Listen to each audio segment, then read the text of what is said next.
All right. So we're beginning work on Arcanum 14, Letter 14, Tomberg's Meditations on the Tarot, which is called Temperance. So quickly, my observations are, the visual I saw was an angel, a picture of an angel pouring clear fluid between a blue vase and a red vase. I had to find a color image to determine what colors these were. The angel's dress is blue and red, and to me, this immediately called to me the representation of the circulation system of the blood. So the red arteries carrying oxygen-rich blood to the heart, and the blue veins carrying oxygen-depleted blood back towards the heart. Excuse me. Red arteries carrying oxygen away from the heart, and the blue veins carrying oxygen back to the heart. This is to me that symbol of the respiration, which is reciprocity and divine exchange, similar to, and I thought that there was a similarity to the Force card, where the figure of the angel is looking off into the distance while its hands are occupied doing something else. In the case of the Force card, the woman figure is holding open the lion's mouth, if you remember that image. And here, the images of this rather female figure, looks like a female figure with angel, is pouring water at an impossible 45-degree angle, pouring fluids between these two vases across space, across the width of her hips, approximately. Then there's obviously the gold wings, and there's a gold yoke, and there's a gold waistband on the figure. So having observed those things, this invitation of this arcanum, says Tomberg, it's an invitation into a deep mystery, as they all are. And so what he always points out is that there's a bit of intellectual shock, because you can't grasp this image beyond with the ordinary plane of experience and thought. The idea of this water traveling against gravity between these two vases is just seems impossible. So what we are being shown here is what Tomberg calls integrated duality and the cooperating polarities, So it goes to the principle of polarity, which is what he explores a lot in this particular letter. But the duality is depicted symbolically very clearly here with two wings, two arms, two colors of the robe, and two vases. That's he's like, you can't get more dualistic than that. And so he explores what the principle of polarity is depicted here, because there's a double polarity. There's a twofold dynamic that he points out right away, which we are aware of, which is the polemic. There's the polemic and there's the cooperative. These seem to be opposites, conflict and peace.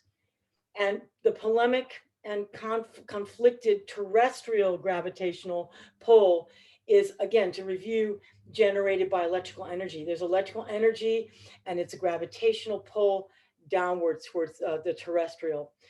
Then there's the principle of cooperation, which taps into vital energy and is always aiming at peaceful activity. So he wants to talk about that double polarity. He wants to bring that to your attention. Then he moves into Saint Bernard of Clairvaux as his poster boy for this arcanum, and I have behind me an icon of Saint Bernard of Clairvaux, and he brings in the idea, and I'll read from the quote from Saint Bernard, because that really sets the stage here for this following discussion. So Bernard of Clairvaux says, "Man was made in the image and likeness of God. In image, he possesses freedom of will, and in likeness, he possesses virtues. The likeness has been destroyed. However, man conserves the image. The image can be burnt in hell. but not consumed. It is damaged, but not destroyed. Through fate, as such, it is not effaced, but subsists. Wherever the soul is, there also will be the image. It is not so with the likeness. This remains in the soul, which accomplishes the good. In the soul which sins, it is wretchedly transformed.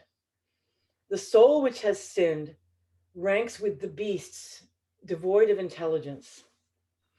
So I would bring up this. This reminded me of the causal body image I brought up last time.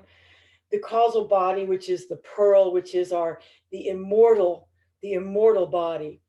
And I would say that the guardian angel is there to guard our causal body. So getting ahead of myself, the guardian angel is ahead. But at this point, he just wants to distinguish between the image that Clairvaux brings up, the imago Dei, the image of God in which man is made. This is our essential structure. It is indestructible. It is absolutely free. It's the immortal soul. So freedom is an absolute fact of the immortal soul. And the likeness, on the other hand, is our functional structure of our soul. It's the virtues act out of the likeness, the virtues or the vices, I would say, both move through the individuality of the functional structure of the soul. It, unlike the image, can be distorted by sin.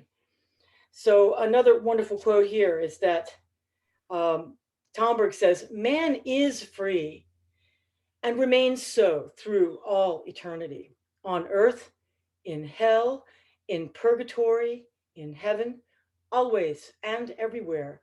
Freedom is therefore an absolute fact. As such, it entails immortality. The argument that one finds again in Immanuel Kant's Critique of Practical Reason, for what is his categorical imperative, quote unquote, if not the divine image in man? So that's a very beautiful quote about freedom and the divine image being in a state of absolute freedom.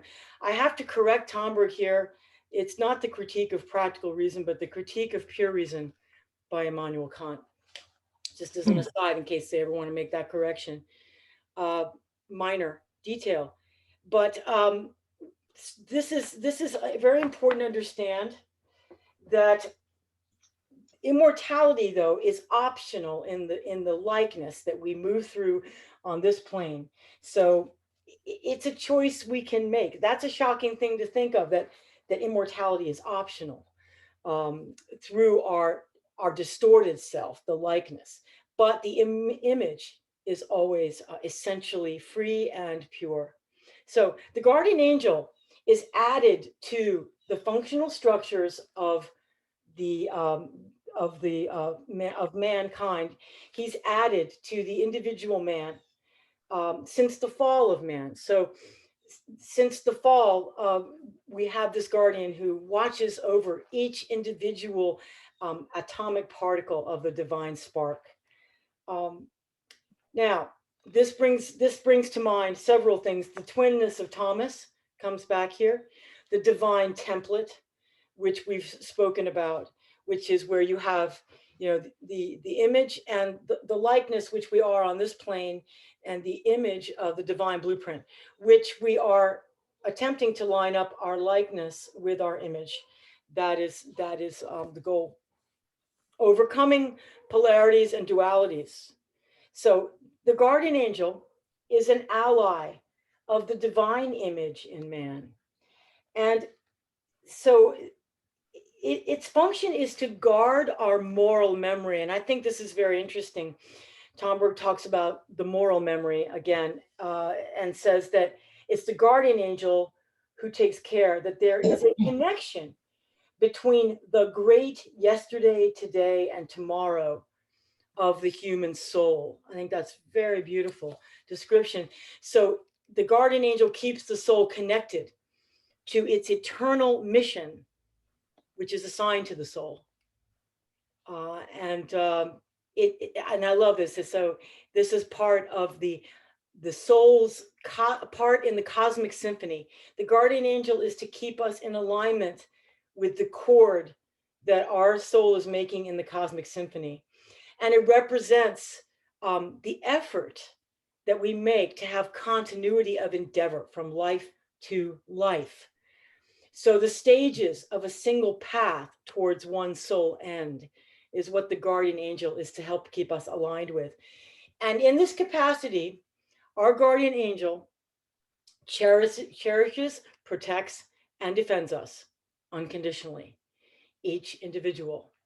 It's to me a very moving thing to realize. And I think that when we practice things like the presence process, I think that's when we become acutely aware in our meditation and when we get quiet of the presence, the divine presence of the guardian angel, who is a direct emissary from God in our lives, and who can touch us if we allow this touch. So the capacity of cherishing, the guardian angel cherishes us. Its job is to support, but never interfere in the soul's errant activities. Therefore, if the soul goes off and gets all mucked up in the horizontal axis and in life and in its history on this plane, the goal of the guardian angel is to just unconditionally love like a mother. And so, like a mother does her child.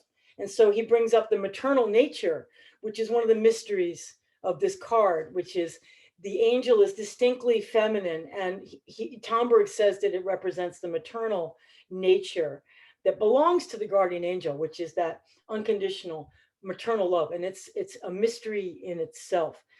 So this nature is also designed to protect, and the protection of our guardian angel can be in supernatural ways, which makes up for our limited human senses. The guardian angel can step in and move our steering wheel to take us out of danger.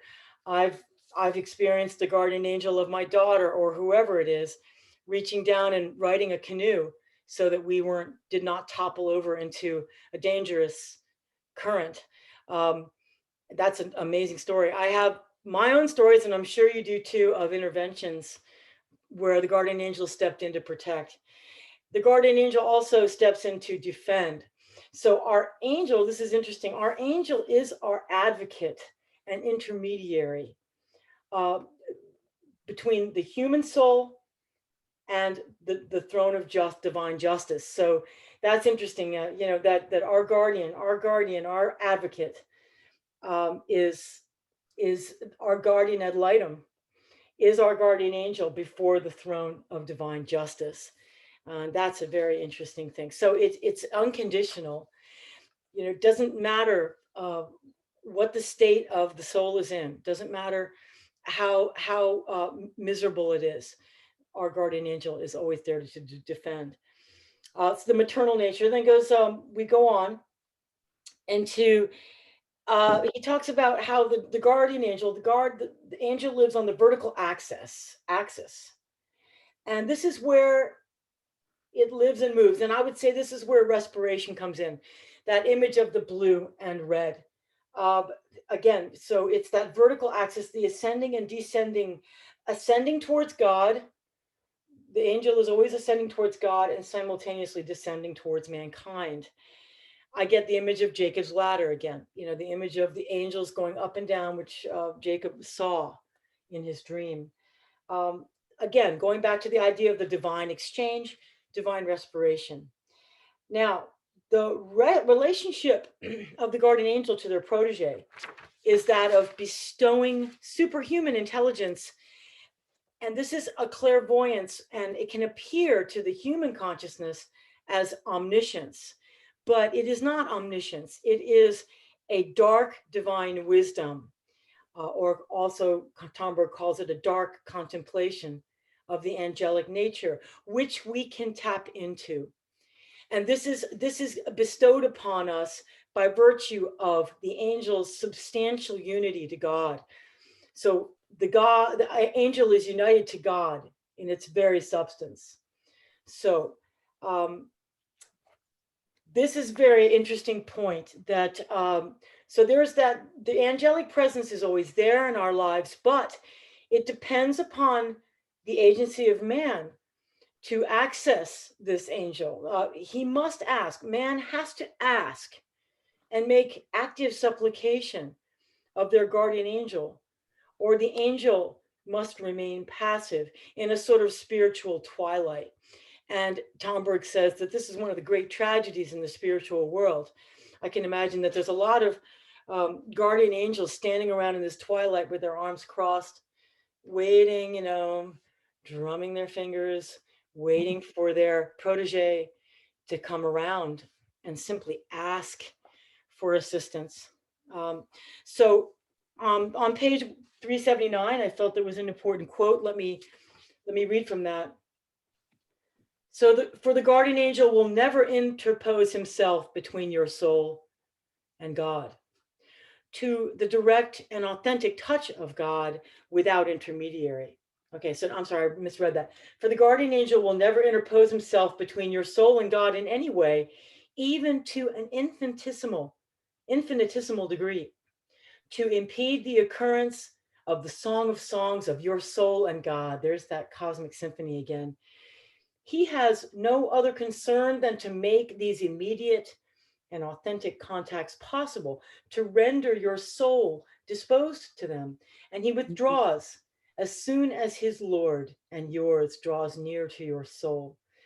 The guardian angel is the friend of the bride at the spiritual marriage of the soul and God. Yet, just as the friend of the husband who prepared the way of the Lord and made his path straight was obedient to the law of the friend of the husband, he must increase, but I must decrease. Quotation from John. And so does the friend of the bride who prepares the way of the Lord and makes his path straight obey the same law. The guardian angel withdraws before the approach of one who is greater than he. That's a very beautiful quote. Again, that's on page 379. He goes into then, and I'm going to just glance over this quickly, the ranks of the angels which take charge and are in charge of the human soul as the human soul moves upwards in its spiritual evolution. So at some point, the guardian angel is freed from the individual soul to go on to other missions, and it is replaced by an archangel. The archangel gives the soul its new objective and often gives it a vocation where it moves on from there. This is when a human soul can become representative of a human group or a nation or a karmic community. The archangel can also be freed from its post over a human soul through the powers and the Elohim. And they can take over charge. The examples of this are the great prophets, Moses, Elijah, David, whose very lives become prophetic, and they are representing the future of mankind through their very living. And this is what the Elohim and the powers of the Elohim are in charge of, which is the future endeavors of mankind.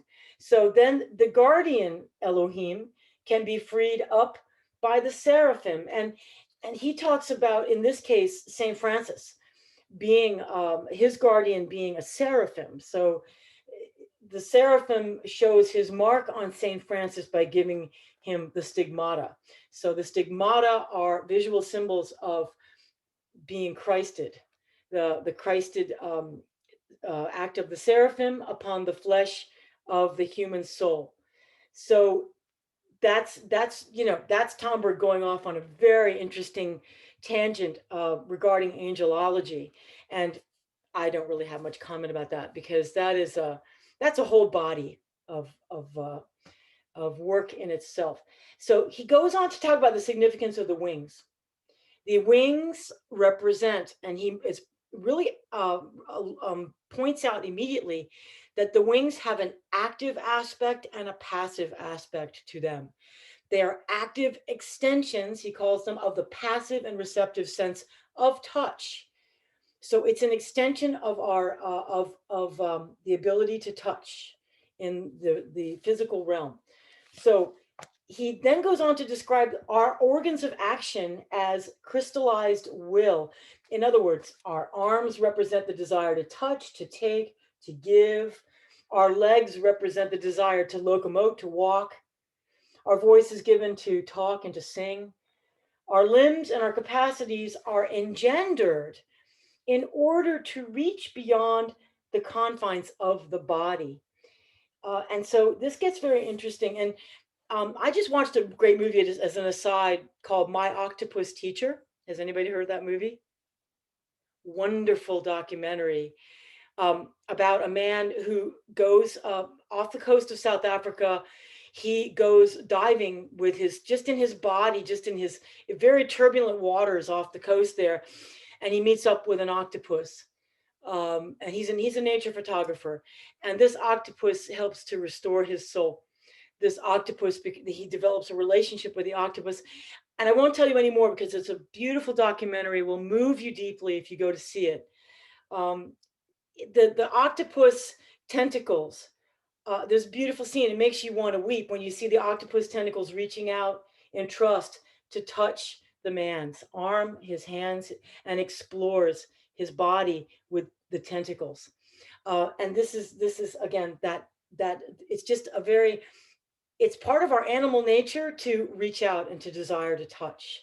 So the angel's wings represent an exterior extension of that desire to touch from the vertical axis. So it's God's desire to reach out and touch us. So it's an exteriorization of the organ of the will to extend the orbit of a being horizontally and vertically. So there's an expansion outward, horizontally, and an elevation upward towards that sphere of celestial gravitation, again, which is what the angel emanates from. So it goes on to talk about the generation of these wings.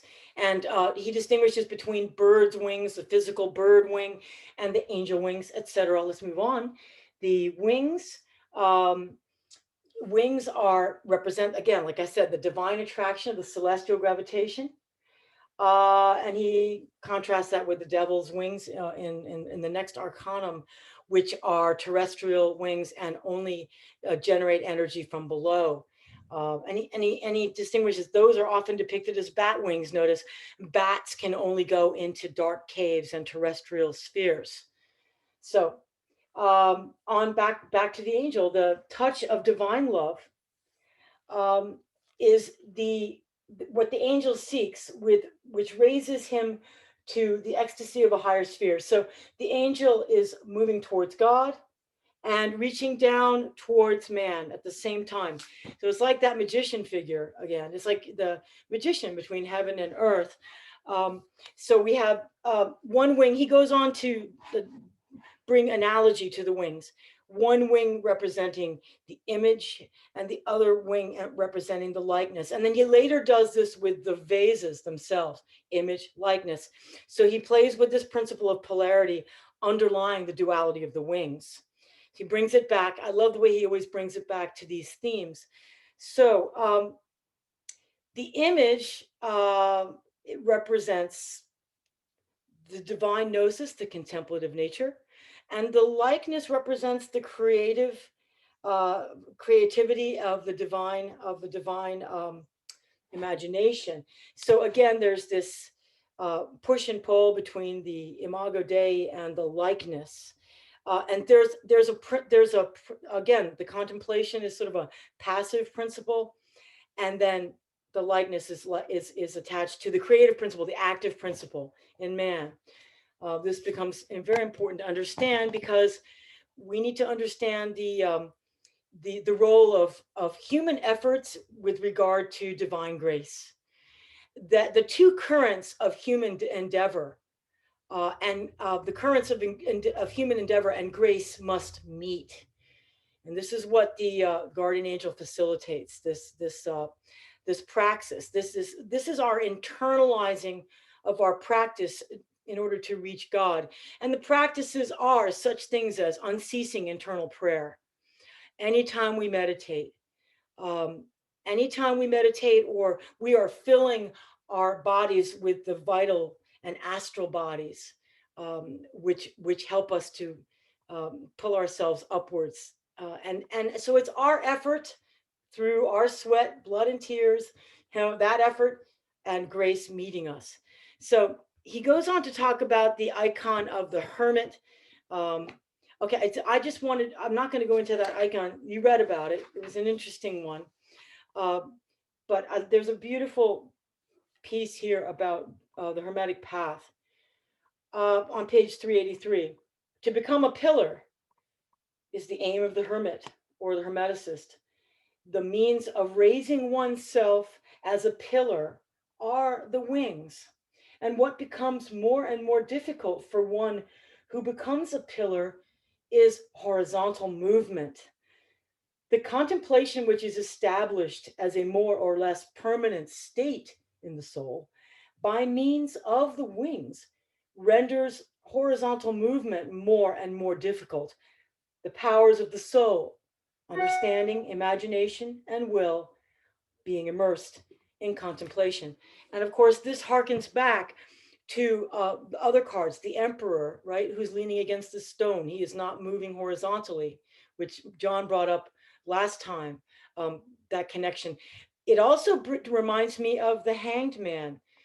The hanged man is immobilized. He's hanging from one leg. And I'll go more into that a little bit later, but the hanged man is an interesting compare and contrast to this letter in particular. So he goes on about the devil's wings. We'll move on because I already went over that. The currents of grace.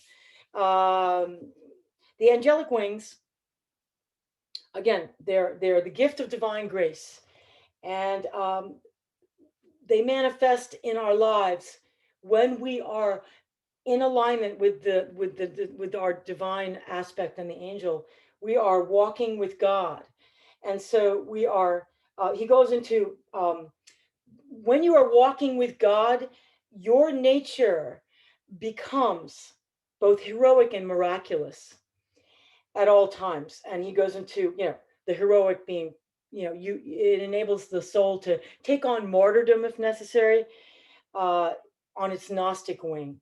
And through thaumaturgy, I'm not sure how to pronounce that word, thaumaturgy, that's the action of the miraculous. This is, the divine magic. That's the magical wing.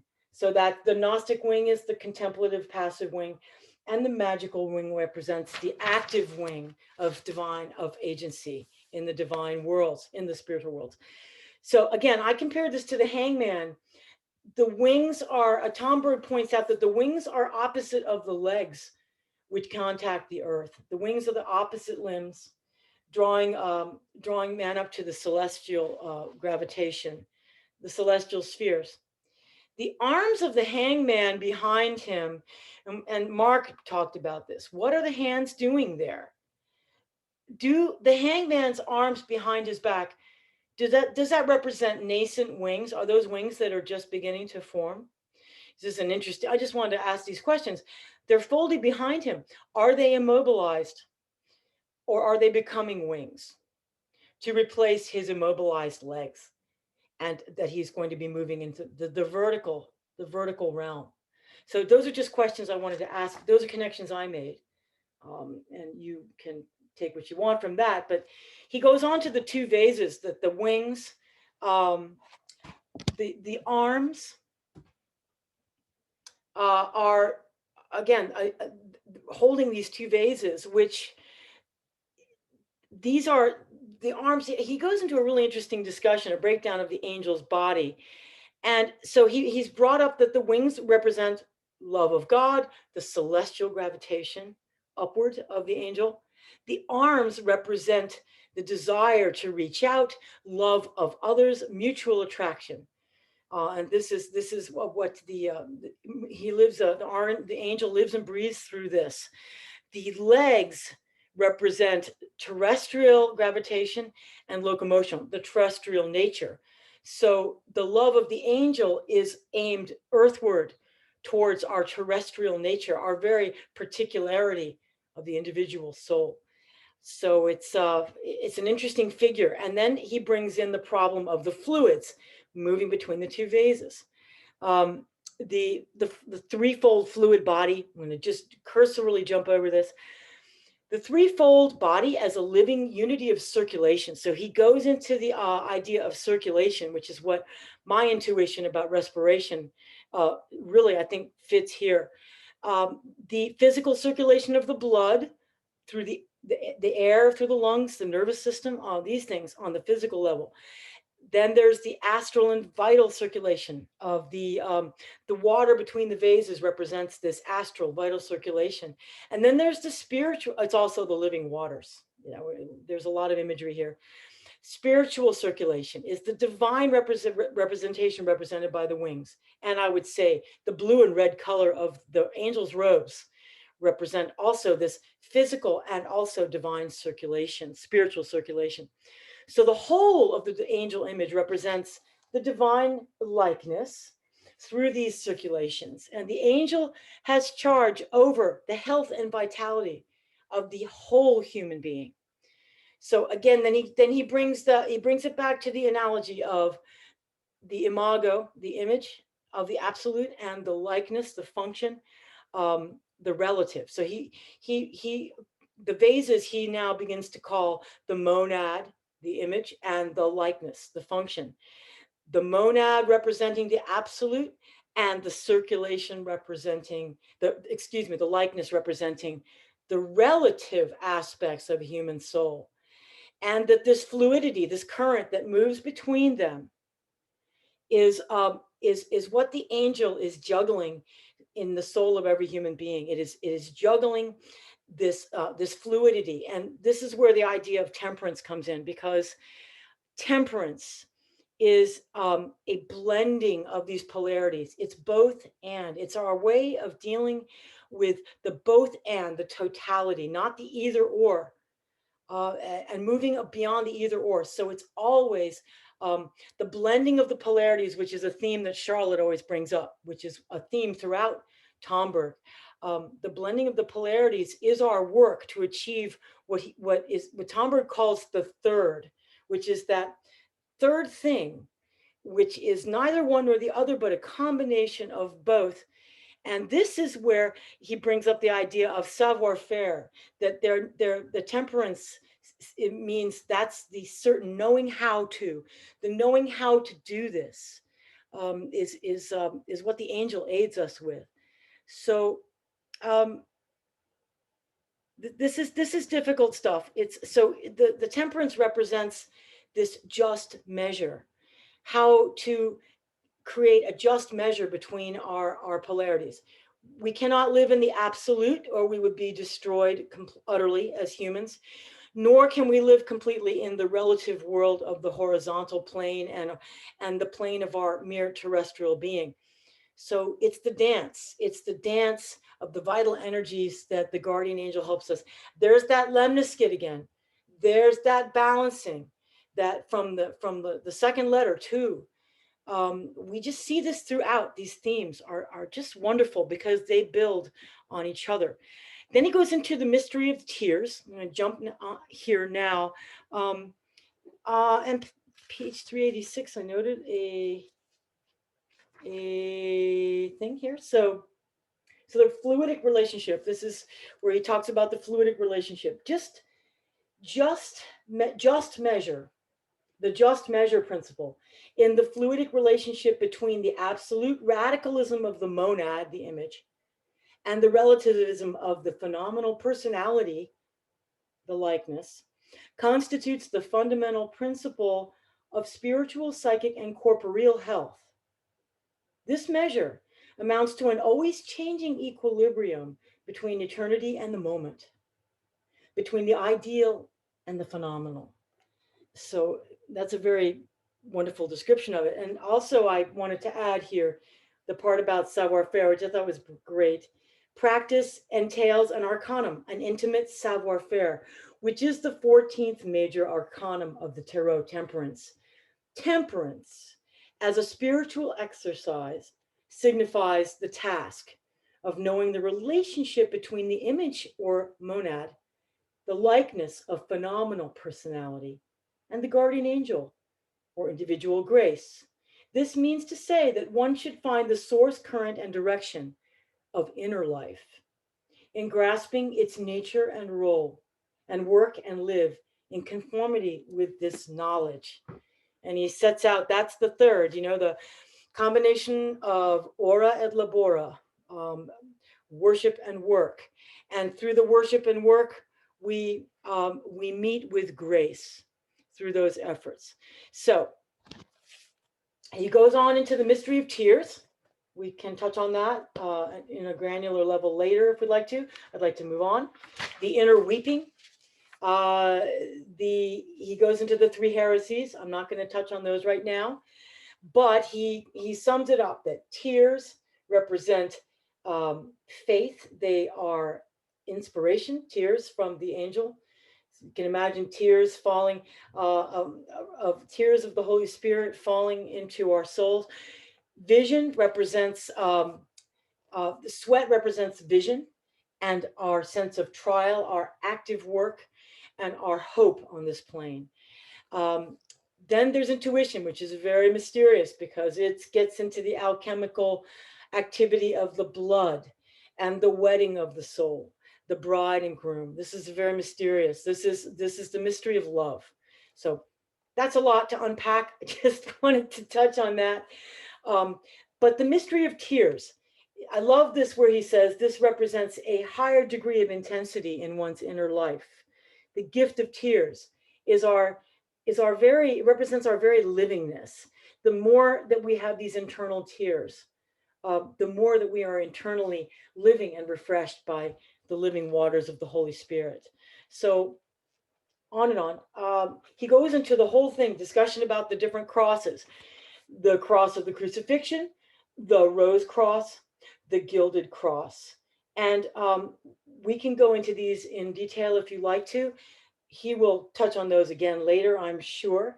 But there's some very interesting and beautiful concepts connected to that, particularly the rose cross, because he focuses on inspiration here. Inspiration, which is what I would say this card represents in totality, is the angel's work, which is to help us to be inspired by the divine mysteries. And that involves inner upheaval, and it must pierce the soul. There's a synthesis of joy and sorrow, which is what the mystery of tears is about. The principle acting in the tears represents this flow between the two vessels. So you might look at the tears as flowing between these two vessels, that vital current. And then he goes into the simultaneous collaboration of the higher self and the lower self. So inspiration is particularly involved in this simultaneous working, and this is very mysterious and hard to grasp, but it's both active and passive. It is both active and receptive. This is what makes it so very difficult to practice. And he points out that there's no real technique to do this. It must be an attitude in the soul of humility, both humility and a rather innocent, eager perspective of the inner child that hungers and thirsts for knowledge. This is where inspiration can come in. Inspiration, which is a form of respiration from the higher realms, can move freely up and down Jacob's ladder in our interior life if we have the attitude of humility and the attitude of being hungry for truth. And this is what he says the Hermeticist is all about. This vibration of the higher and lower understanding, this consonance between the higher and lower understanding represented by inspiration. It's a co-activity. It is when we are thinking together with the communion of saints. We are thinking together. And this is where intuition comes from. When our individuality blends into the higher self, represented by the mystery of the blood and the gilded cross. Okay. The higher self is where we subsume our consciousness into the higher unity of the greater self, which has direct access via the guardian angel and grace into the community, the greater community. What Jung calls the communal subconscious, I mean, the greater subconscious of the collective subconscious.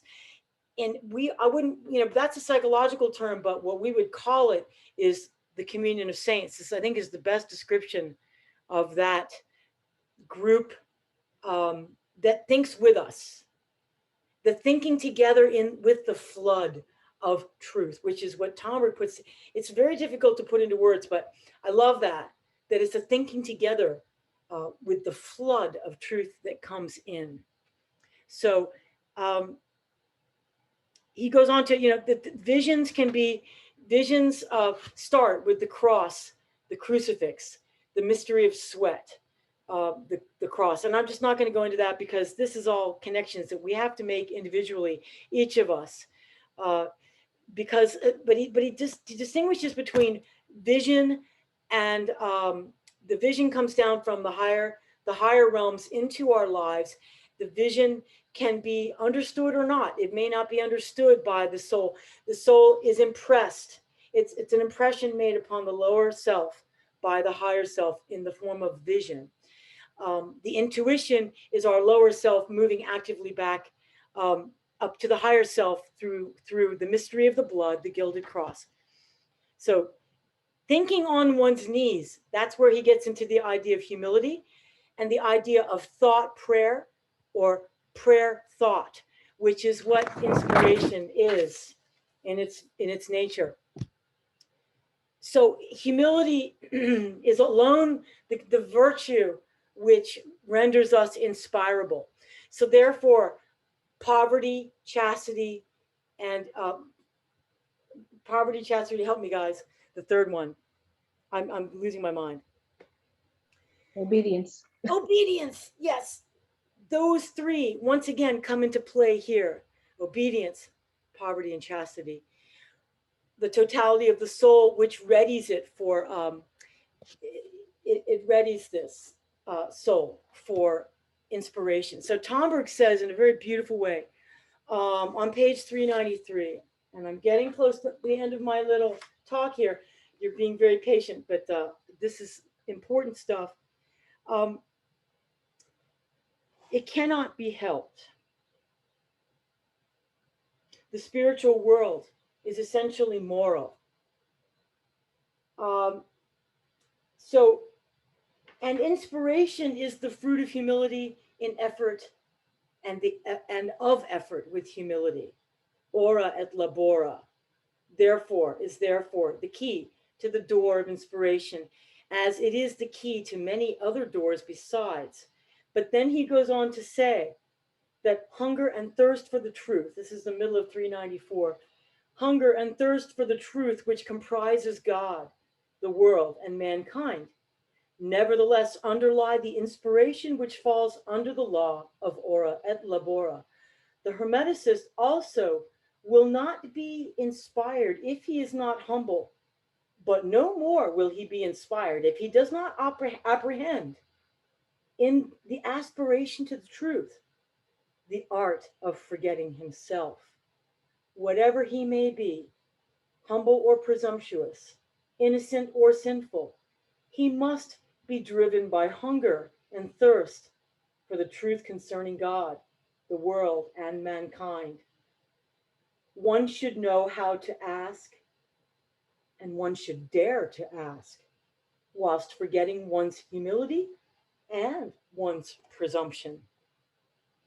Now there's another, there you go. There's another paradox right there.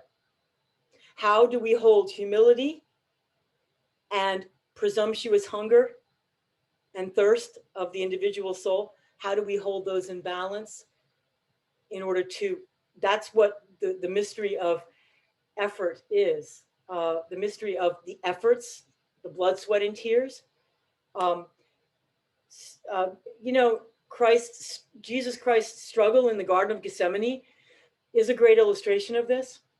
I mean, if you want to just look at one packed example, go read that and study it deeply, because there you have the mystery of the blood, the sweat, and the tears right there. So the combining of the polarities, receiving fresh revelation by way of inspiration is mankind's destiny. It's his biography. It's our spiritual history in the world. It's our childlike search for truth, without presumption and without guile. We are here to seek the what, the how, the why, and the who. And if you just start to take away some of those questions, you become more of a specialist. The Hermeticist is always a generalist. The Hermeticist always wants to know the answers to all those questions, just like a child asks all those questions.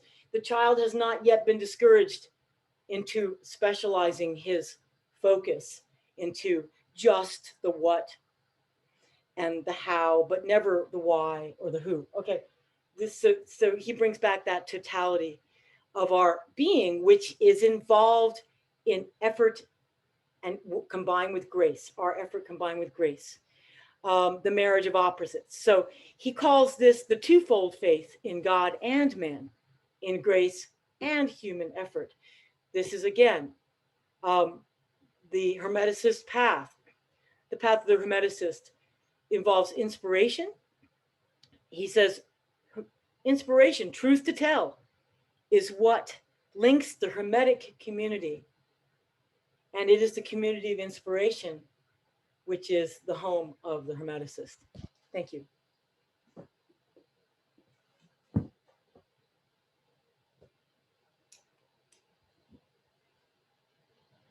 Not bad. That was a little shorter, but still pretty long. It ends up being 50 minutes, people. I'm so sorry. I started with like these short ones, and now they've gotten longer and longer. But for the sake of those at home, I think it's a good idea to go from end to end of the letters. What did you think? What stuck out for you? John, you usually have a meditation on this. Not sure it's a meditation. One thing struck me, that as he was talking about guardian angels, I had a distinct feeling that, I was in one place and the guardian angel was above, fulfilling these various functions. And if it is decided that we have progressed far enough, the guardian angel may leave us, his work done, and be replaced by a higher angelic being. The way that I'd been encouraged, I think, to think about guardian angels was that the guardian angel is one and the same thing as our heavenly self, which I think might be the one that is referred to here, that we have lost through original sin. But in that case, if the guardian angel is our higher self, our heavenly self, and the idea is to actually work in unity with this, there'd be no chance of us losing him, because he is us. He is one with us, or she is one with us in a very special way. So how would you address that, Alice? You're talking about the absolute image. In other words, what Bernard of Clairvaux says is that the essential nature of the human soul is a divine template. It's perfect, it's absolute, and it's essentially the spark, the divine spark from God, undistorted. But the likeness is what gets distorted and fuzzy. This is since the fall. There's duality happened from the unity of of the likeness and the image together fell apart in the fall. And so the guardian angel is there to stays connected to us, has to stay connected to us in order that we might realign our likeness back to the imago Dei, the image of God. And that's what we are here to do through the active agency of our free will. I don't know if that answers your question. I don't know if I don't even know if there was a question with what you were saying, because it seems to me we're in alignment there. We agree. Mark, I'm gonna put you on the spot. Have mercy. I think that, I'll be honest, I did not complete the reading of this letter.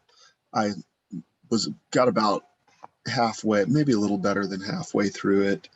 And have, yeah, just been overwhelmed with reading as of late. But I have, which I've fallen behind on all of, I might add. And I questioned at one point whether or not I should continue to show up in these spaces, probably finding myself put on the spot and blathering on as I am now, but realize that I need to just remain present and accept the grace that's given me. In addition to not having completed the letter, I think that there, much of the content in this letter, I just don't have any previous contact or background with or understanding of, which made it difficult as well. I think the tradition that I grew up in, you know, I question to some degree. It's like, sure, of course we have faith, there's angels. Don't ever think about that, I think was sort of the unspoken message that I received along the way. And I have not really spent much time considering angelology, and I was sort of grateful that this was an opportunity for me to do so. And so I think that one of the things that I was encouraged and sort of inspired by, maybe, is this idea of the guardian angel, and a responsibility I have to just hold that in awareness, and invite whatever that angelic being is to work alongside me in life. And it's been an invitation, I think, to gratitude.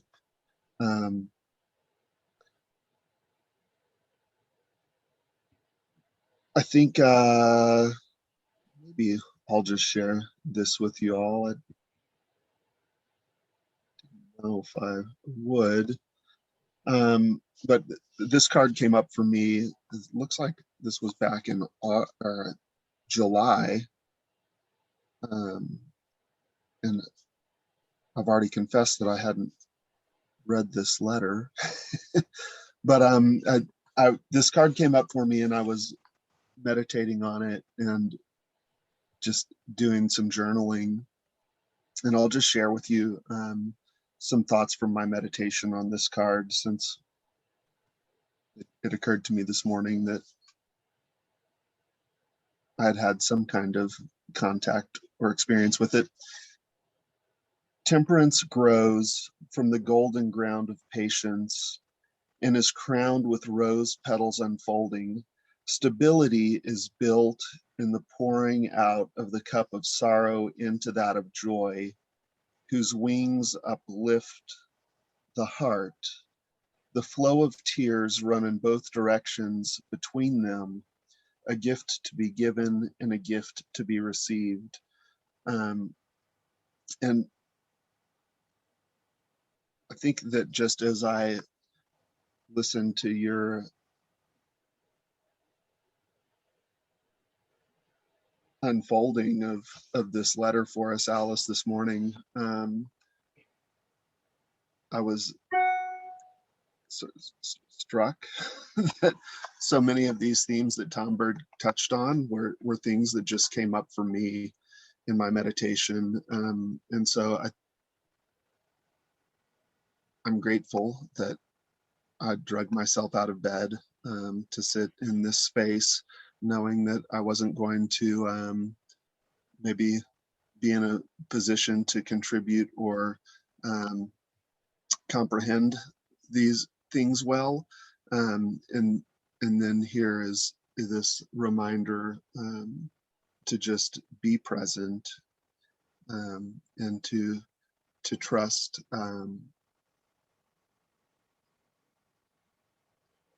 in my own intuition that is just a benefit of the inspiration of our Creator and that divine spirit that dwells within us. So I think that's what I have to contribute at the moment. Thanks. I want to thank you for that, Mark. That was very beautiful. And your meditation that you read to us, that was, to me, absolute proof that you are quite in touch with your angel of inspiration. And you have a direct pipeline there. You don't need to worry about reading this letter. You got it. You got it. You got the essence and the heart of it right there. So thank you. That was beautiful. And don't worry about, not having read the whole thing, because you're here because you're part of this community. It's very important that you stick with it, even when it seems like it's getting overwhelming. Realize that we're all here, that we'll lift you up. We're all lifting up together. We're lifting up our consciousness and our boats all together, and that you'll be along for the ride no matter what. And even if you just need to go back and refresh, you can listen. You'll be able to listen to this lecture later at your own leisure, if you ever have leisure. And if you don't, like I said, it sounds to me like you've already absorbed the essence of this letter beautifully. Well, I appreciate the encouragement, and I think that there's no doubt that just our conversation and time spent this morning has me excited to make time to finish at least a cursory read through. So thanks. Don't forget that the continuity of your experience from past lives plays in here.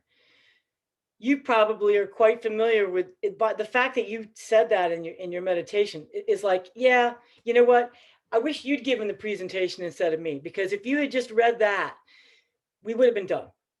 That was perfect. Pam, what would you like? Do you like to tell us what you think? Sure, I will ramble on a bit. Love to hear you. Like Mark, with almost, I've only been here for what, 3 or 4 of the arcana, but struck by the coincidence of the message of the card and what's happening, seems to be happening simultaneously. There's got to be a connection in my spiritual life, which I feel like I'm building again from the ground up, and I don't have a spiritual director. And even though I used to be a spiritual director, spent 2 years at Ignatian program to be, and what, but I've been into Buddha, I've been into everything. And now I feel like I don't know anything. This book, I mean, even I didn't know about y'all, or now that I see on the internet, there's all kinds of interest. I had no idea. Might have mentioned I was just looking through Amazon, randomly. Oh, that looks interesting. It's like, this book is with me all the time. It's amazing. Just to explain what I mean by the coincidence, last time the card was death, and he talked about the rosary, and I had just started to repray the rosary, and he talked about the effort and the memory that is required, or not that there's much, but keeping your attention with it is energy that is uplifting. But the fact, vibration, and I've still praying the rosary, and then daggone this temperance, and I've always messed with tarot cards, So and I always had a way of reading her, as straight out temperance, sobriety, balance, whatever. That she's an angel, I hadn't even paid any attention to that. At the same time, I had clicked on something I hadn't clicked on my phone for years. I have the Divine Office on my phone because I used to pray the office because I was a third order Carmelite. And there was the Angelus. And I was like, oh, hello. That's what that is. So and then I realized, well, of course, I'm praying the rosary. The Hail Mary starts with the Angelus. I mean, I feel like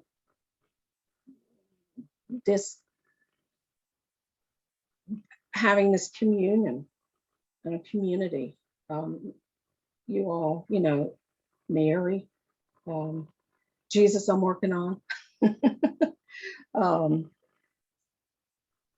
And now the angels, even being a Catholic, I never gave much thought to angels. They were cute little pooty, or, very feminized, tacky kind of whatever. I just didn't.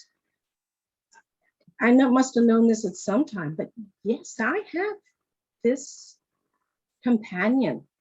And so since I read this, I'm like constantly, I need a little help. I need a little courage here. I need a little focus here. I need to reach out a little here, and she is right here to help me. And I'd never been into recognized that. So this letter was one of the more I read it twice. I read it. It was like, okay. I mean, I felt like I got it more than some of the others, because I do have some background in religion, but none in this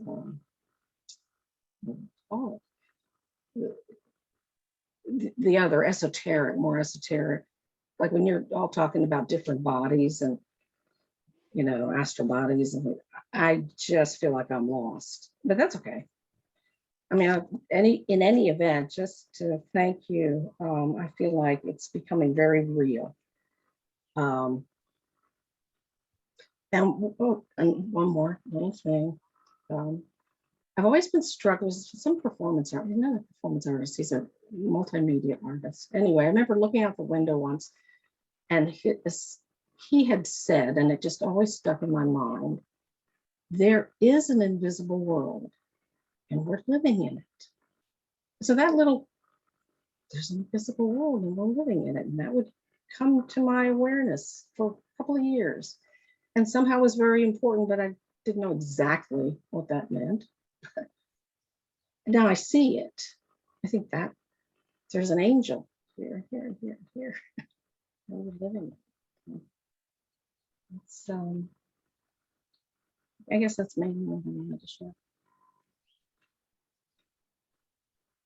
Thank you. Is there anything anybody else feels that they want to add?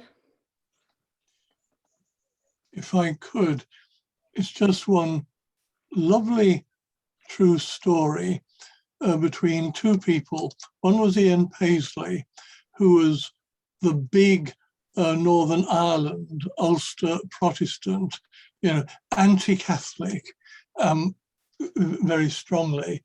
And apparently he, on one occasion, he either met the Pope or the Archbishop of Canterbury, who was just as diabolical as a pope was, so far as Paisley was concerned. And the one thing that these two folk agreed on is that if they were trying to make peace between two people and couldn't do it, they would always end up by asking their guardian angel to speak to the other guardian angel to see if they could sort something out. And that story, which I think is true, seems very much connected to what we have been studying, and that there is a real interchange between these angelic figures and us in our lives and struggles. Thank you. Just to add to that, because I can't help but add some of my own experiences with guardian angel. For many years, my son has been struggling, and I can't tell you how often I pray to my guardian angel to confer with his guardian angel to seek help, because I have also been the recipient of that. My mother at one point felt that I went off course in my 20s, and she didn't know who she was praying to, but she prayed to what she thought was my guardian angel. She actually prayed directly to my guardian angel, petitioned and said, I think Alice is off course. Can you step in and help her? And I won't go into the end of that story, but it did happen. And it was actually absolutely pivotal in my life. It did turn me around in a form of repentance. It was a very exciting moment and a very real moment. And that's when I began to understand the role of the guardian angel. And in my life with my son, I have prayed for my guardian angel to confer with his guardian angel several times. And every time I've done that, something has manifested on this plane. In fact, the first time I did it, I was saying, there was a lot of conflict with my ex-husband, and I wanted my son to be represented on this plane and more forcefully than I could. And what I prayed to his guardian angel with my guardian angel to have a conference. And what manifested 2 weeks later was a guardian ad litem. I found out about literally a guardian in the law for my son on his behalf. I didn't know what a guardian ad litem was. So literally the guardian angel manifested on this plane, and we managed to get a lawyer to represent my son's interest. And this lawyer, I must say, was of the highest caliber, of the highest integrity of any lawyer I've ever met. And it truly was an angelic, virtuous being.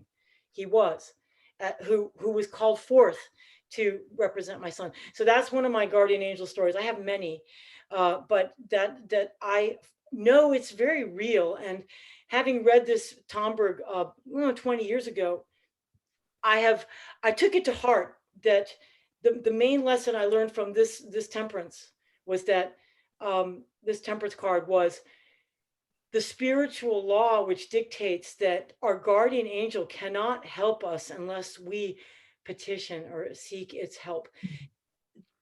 Because we have radical free will, until we ask, and the moment that we ask, as Pam's discovered, the moment that we open up to that, guess what happens? All sorts of things. The angel will come forward and go, yes, yes, I am here. I am here. I am your advocate. It's a beautiful thing. It just gives me chills. So it's very real. And I think that Tomberg helped me bring it into reality. And if that's the only thing you get from this, if Mark understands that it hadn't occurred to him that this was a dimension of life that he could access, and he now knows it's there, and Pam also, and John already knew it. But if you only learned this from the letter, then you earned the essence of this letter. It's such a beautiful thing. Whether or not you understand angelology at all, the great chain of being, the chain of angels, don't worry about it, because it all becomes clear when and if it's necessary. And all the different rose crosses, that's Rosicrucianism. Tomberg goes into the deep esoteric stuff. And if you're not ready for that, that's okay. But what you are ready for, you will get. Maybe, you know, Mark, as you treaded through this, you reached a point where you were like, I just reached my limit. And that is, you need to know what your limit is. What you can chew on is what you can chew on right now. This book will always be there. You can go back to it later. Anyway, I think we should wrap it up in the light of time. I'm going to just stop the recording now, so that we are, if I can do that with my feeble vision here. Excuse me. Pause.